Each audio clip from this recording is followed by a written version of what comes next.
د دې فتوی دی باره کې مونږ پروس کال چې ملاقاتونه کړو نو شیخ صاحب سره ملاقات وکړو، شیخ الاسلام شیخ تقی عثمانی صاحب سره. ناغت وی چې یہ لایانی مسائل ہے، دا مسئلے چې کوم دي دا د حیات د سماع دا لایانی مسائل دي اور میں یہ ختم کرنا چاہتا ہوں، وزه دا ختمول غواړم. نو موږ ختمې ولې نه وایي بعضې خلک داسې دي په دې کې چې هغه مناظر اسلام د دې مسلو د وجې نه ګرځېدلی، د هغه ټول آمدن د دې مسلو د وجې نه دی.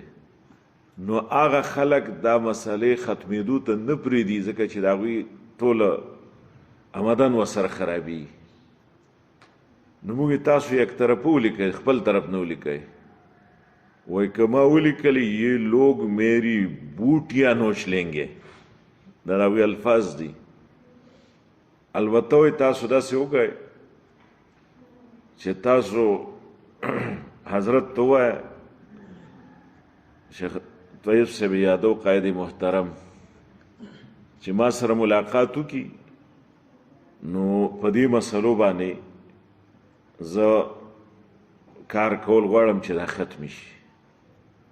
بیا مولانا عبید الله صاحب موږ سره عبید الله هزاروي هغه ورته وی چې